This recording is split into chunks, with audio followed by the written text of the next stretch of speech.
आप श्री शिव महापुराण की द्वितीय रुद्र संहिता के प्रथम सृष्टि खंड का श्रवण कर रहे हैं। 9वां अध्याय।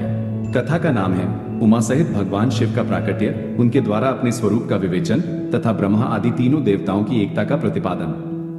ब्रह्मा जी बोले, हे नारद, भगवान विष्णु के द्वारा की हुई अपनी स्तुति सुनकर करुणानिधि महेश्वर प्रसन्न हुए और उमा देवी के साथ सहसा वहां प्रकट हो गए। उस समय उनके 5 मुख और प्रत्येक मुख में 3 नेत्र शोभा पाते थे। भाल देश में चंद्रमा का मुकुट सुशोभित था। सिर पर जटा धारण किए गौरवर्ण विशाल नेत्र वाले शिव ने अपने संपूर्ण अंगों में विभूति लगा रखी थी। उनकी 10 भुजाएं थी। उनके कंठ में नीला चिन्ह था। वे समस्त आभूषणों से विभूषित थे। उन सर्वांग सुंदर शिव के मस्तक भस्ममय त्रिपुंड से अंकित थे। ऐसे परमेश्वर महादेव जी को भगवती उमा के साथ उपस्थित देखकर भगवान विष्णु ने मेरे साथ पुनः प्रिय वचनों द्वारा उनकी स्तुति की। तब करुणाकर भगवान महेश्वर शिव ने प्रसन्नचित होकर उन श्री विष्णु देव को श्वास रूप से वेद का उपदेश दिया। हे मुने, उसके बाद शिव ने परमात्मा श्रीहरि को गुह्य ज्ञान प्रदान किया। फिर उन परमात्मा ने कृपा करके मुझे भी वह ज्ञान दिया। वेद का ज्ञान प्राप्त कर कृतार्थ हुए भगवान विष्णु ने मेरे साथ हाथ जोड़कर महेश्वर को नमस्कार करके पुनः उनसे पूछा। विष्णु जी बोले, हे देव, आप कैसे प्रसन्न होते हैं? हे प्रभु, मैं आपकी पूजा किस प्रकार करूं? आपका ध्यान किस प्रकार से किया जाए और आप किस विधि से वश में हो जाते हैं? हे महादेव, आपकी आज्ञा से हम लोगों को क्या करना चाहिए? हे शंकर, कौन कार्य अच्छा है और कौन बुरा है, इस विवेक के लिए हम दोनों के ऊपर कल्याण हेतु आप प्रसन्न हो और उचित बताने की कृपा करें। हे महाराज, हे प्रभु, हे शिव, हम दोनों पर कृपा करके ये सब एवं अन्य जो कहने योग्य है वो सब हम दोनों को अपना अनुचर समझकर बताएं। ब्रह्मा जी बोले, हे मुने, श्रीहरि की ये बात सुनकर प्रसन्न हुए कृपा निधान भगवान शिव प्रीति पूर्वक ये बात कहने लगे। श्री शिव जी बोले, हे सुरश्रेष्ठगण, मैं आप दोनों की भक्ति से निश्चय ही बहुत प्रसन्न हूं। आप लोग मुझ महादेव की ओर देखते हुए सभी भयों को छोड़ दीजिए। मेरा ये लिंग सदा पूज्य है, सदा ही ध्येय है। इस समय आप लोगों को मेरा स्वरूप जैसा दिखाई देता है वैसे ही लिंग रूप का प्रयत्न पूर्वक पूजन चिंतन करना चाहिए।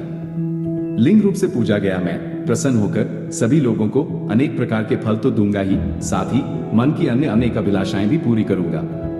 हे देवश्रेष्ठ, जब भी आप लोगों को कष्ट हो तब मेरे लिंग की पूजा करें, जिससे आप लोगों के कष्ट का नाश हो जाएगा।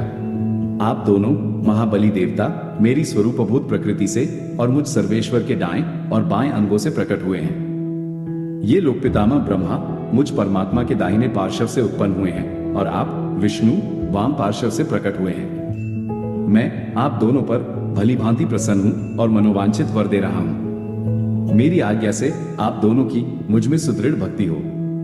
हे विद्वानों, मेरी पार्थिव मूर्ति बनाकर आप दोनों उसकी अनेक प्रकार से पूजा करें। ऐसा करने पर आप लोगों को सुख प्राप्त होगा। हे ब्रह्मन, आप मेरी आज्ञा का पालन करते हुए जगत की सृष्टि कीजिए और हे विष्णु, आप इस चराचर जगत का पालन कीजिए।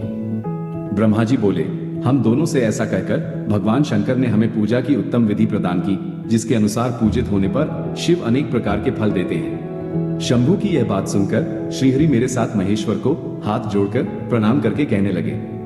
विष्णु बोले, हे प्रभु, यदि हमारे प्रति आप में प्रीति उत्पन्न हुई है और यदि आप हमें वर देना चाहते हैं तो हम यही वर मांगते हैं कि आप में हम दोनों की सदा अविचल भक्ति बनी रहे।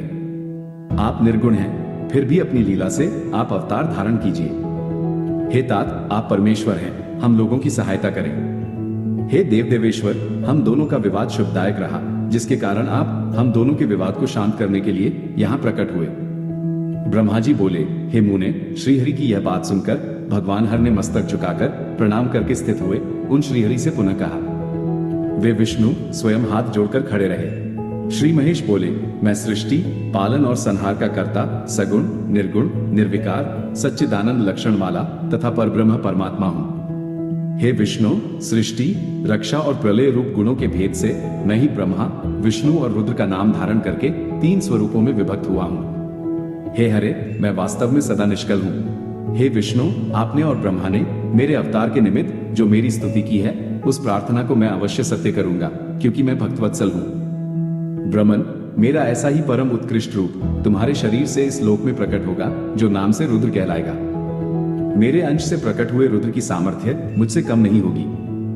जो मैं हूं वही ये रुद्र हैं। पूजा के विधि विधान की दृष्टि से भी मुझ में और उनमें कोई अंतर नहीं है। जैसे जल आदि के साथ ज्योतिर्मय बिंब का प्रतिबिंब के रूप में संपर्क होने पर भी बिंब में स्पर्श दोष नहीं लगता, उसी प्रकार मुझ निर्गुण परमात्मा को भी किसी के संयोग से बंधन नहीं प्राप्त होता। यह मेरा शिव रूप है। जब रुद्र प्रकट होंगे तब वे भी शिव के ही तुल्य होंगे। हे महामुने, मुझ में और उनमें परस्पर भेद नहीं करना चाहिए। वास्तव में एक ही रूप सब जगत में व्यवहार निर्वाह के लिए दो रूपों में विभक्त हो गया है। अतः शिव और रुद्र में कभी भी भेद नहीं मानना चाहिए। शिव और रुद्र में भेद वैसे ही नहीं है जैसे एक सुवर्ण खंड में समरूप से एक ही वस्तु तत्व विद्यमान रहता है, किंतु उसी का आभूषण बना देने पर नाम भेद आ जाता है। वस्तु तत्व की दृष्टि से उसमें भेद नहीं होता। जिस प्रकार एक ही मिट्टी से बने हुए नाना प्रकार के पात्रों में नाम और रूप का तो भेद आ जाता है, किंतु मिट्टी का भेद नहीं होता, क्योंकि कार्य में कारण की ही विद्यमानता दिखाई देती है। हे देवो, निर्मल ज्ञान वाले श्रेष्ठ विद्वानों को यह जान लेना चाहिए। ऐसा समझकर आप लोग भी शिव और रुद्र में भेद बुद्धि वाली दृष्टि से न देखें। वास्तव में सारा दृश्य ही मेरा शिव रूप है, ऐसा मेरा मत है। मैं, आप, ब्रह्मा तथा जो ये रुद्र प्रकट होंगे वे सब के सब एक रूप हैं, इनमें भेद नहीं है। भेद मानने पर अवश्य ही बंधन होगा। तथापि मेरे शिव रूप को ही सदा सनातन, मूल कारण, सत्य ज्ञानमय तथा अनंत कहा गया है। ऐसा जानकर आप लोगों को सदा मन से मेरे यथार्थ स्वरूप का ध्यान करना चाहिए। हे ब्रह्मन, सुनिए, मैं आपको एक गोपनीय बात बता रहा हूं। आप दोनों प्रकृति से उत्पन्न हुए हैं, किंतु ये रुद्र प्रकृति से उत्पन्न नहीं है। मैं अपनी इच्छा से स्वयं ब्रह्मा जी की भ्रुकुटी से प्रकट हुआ हूं। गुणों में भी मेरा प्राकट्य कहा गया है, जैसा कि लोगों ने कहा है कि हर तामस प्रकृति के हैं। वास्तव में उस रूप में अहंकार का वर्णन हुआ है। उस अहंकार को केवल तामस ही नहीं, वैकारिक, सात्विक भी समझना चाहिए। सात्विक देवगण वैकारिक अहंकार की ही सृष्टि हैं। ये तामस और सात्विक आदि भेद केवल नाम मात्र का है, वस्तुतः नहीं है। वास्तव में हर को तामस नहीं कहा जा सकता। हे ब्रह्मन, इस कारण से आपको ऐसा करना चाहिए। हे ब्रह्मन, आप इस सृष्टि के निर्माता बने और श्रीहरि इसका पालन करने वाले हों। मेरे अंश से प्रकट होने वाले जो रुद्र हैं वे इसका प्रलय करने वाले होंगे। ये जो उमा नाम से विख्यात परमेश्वरी प्रकृति देवी हैं, इन्हीं की शक्ति भूता वाग्देवी ब्रह्मा जी का सेवन करेंगी। पुनः इन प्रकृति देवी से वहां जो दूसरी शक्ति प्रकट होंगी वे लक्ष्मी रूप से भगवान विष्णु का आश्रय लेंगी। तदनंतर पुनः काली नाम से जो तीसरी शक्ति प्रकट होंगी वे निश्चय ही मेरे अंशभूत रुद्रदेव को प्राप्त होंगी। वे कार्य की सिद्धि के लिए वहां ज्योति रूप से प्रकट होंगी। इस प्रकार मैंने देवी की शुभ स्वरूपा पराशक्तियों को बता दिया। उनका कार्य क्रमशः सृष्टि, पालन और संहार का संपादन ही है। हे सुरश्रेष्ठ, ये सब की सब मेरी प्रिया प्रकृति देवी की अंशभूता हैं। हे हरे, आप लक्ष्मी का सहारा लेकर कार्य कीजिए। हे ब्रह्मन, आप प्रकृति की अंशभूता वाग्देवी को प्राप्त कर मेरी आज्ञा के अनुसार मन से सृष्टि कार्य का संचालन करें, और मैं अपनी प्रिया की अंशभूता परात्पर काली का आश्रय लेकर रुद्र रूप से प्रलय संबंधी उत्तम कार्य करूंगा।